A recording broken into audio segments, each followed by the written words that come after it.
As a climber, I've always dreamt of wild adventures in far-flung exotic places. Steep limestone caves in rural Spain, granite big walls in Madagascar, El Capitan in Yosemite, and the wild, untamed walls of Patagonia. And why wouldn't I? These are the places that climbers write and tell stories about. These are the places where the greatest climbers of every generation have gone and made a name for themselves. These are the places where a climber's dreams come true. And for the last 10 years, I've made it my business to go to these places and climb. When I say I made it my business, I literally mean that, because when I left school at 18, I had no ambition to go to university, and I wasn't career-driven at all. All I wanted to do was climb, and I did everything in my power to make a career of it and avoid at all costs what my dad endearingly called getting a real job. To be fair, that's understandable. The idea of your son trudging off the path most trodden to become a homeless climbing bum probably wasn't what he had in mind for my future. But I did it anyway, and through some way or another, I forged a new path. One rarely taken, but that was completely my own. There was no degree, of course, but no admin fees either. My CV was boulders, cliffs, and mountains I'd successfully climbed, and the only fee was filling the van up or the price of a plane ticket. Throughout much of my early globetrotting adventures, I rarely thought to what extent my home country had to offer me in climbing. And why would I? When sleeping on a snowy ledge in the north face of the Eiger, and by going out and climbing these huge, inspiring faces, I was literally living the climber's dream. By comparison, what would any of these tiny British crags have to offer me?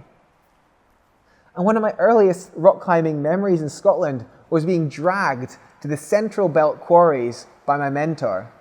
These very much locals-only crags were barely 20 meters high and made of dark, crumbly and loose dolerite rock, and somehow lacked the grandiose of the 900-meter El Capitan or the golden granite shards of Fitzroy in Patagonia. And as the years progressed, I began to invest more time climbing at home, but the mountains and rock faces abroad still always captivated me more. And climbing at home was really only a stepping stone towards bigger objectives elsewhere, and not the big objective themselves. March 2020, I was in Joshua Tree, California, training for the spring season in Yosemite and an upcoming expedition to the Trangu Towers in Pakistan. I had a 2-week pit stop at home planned between the trips, but COVID-19 and the imminent lockdown put a swift end to all these plans. I couldn't be too unhappy about it, as there were plenty more people going through far worse ordeals than me. Instead, I just had to simply come home and stay inside. 2 things I've done very little of in over a decade. The start of lockdown was easy, as everything was still so novel.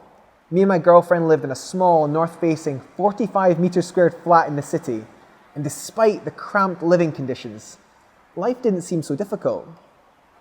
As the weeks passed, my routine kept me in check. I'd wake up in the morning, make a cup of tea, and hang off my door frame so I didn't forget what it was like to climb. As restrictions eased in Scotland, we were allowed more freedoms, but these were still limited to within a 5-mile radius of the flat. And that was when my climber's view on the world kicked in, and I really began to get creative. A little under 3 miles from the flat, I found a low-lying footbridge over the Water of Leith. Underneath, the concrete struts that made up the supporting structure of the bridge had aligned themselves perfectly to create horizontal cracks just big enough for my hands to fit inside. The weeks that followed led me through some of the most exhilarating and honestly downright adventurous moments of my climbing career, and it was all happening underneath a concrete bridge in inner city Edinburgh.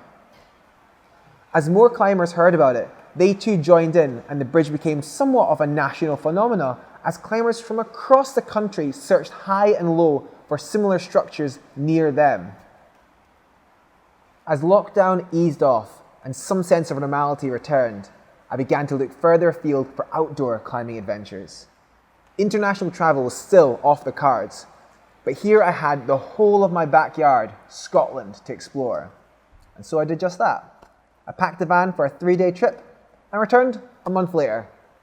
Another short pit stop back home was all I needed before heading back out on the road and driving off into the mountains to explore Scotland's climbing potential.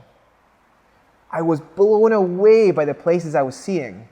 Of course, I've climbed a lot in Scotland over the years, but to some extent, I'd been blinkered by the idea that the grass was greener elsewhere, and had not seen the sheer awesomeness, the ruggedness, and the incredible variety of climbing that Scotland had to offer me.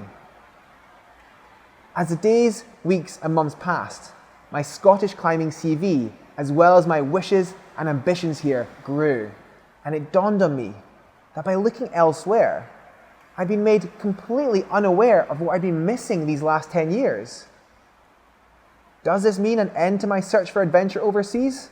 Probably not, but I know I'll be spending a lot more time looking for it in my backyard. And looking at the bigger picture and beyond my little world of climbing rocks, I know that we're all guilty of searching elsewhere for something more, and it takes surprisingly a lot to break our steely gaze to help us see what's right in front of us. I mean, all it took for me was a global pandemic.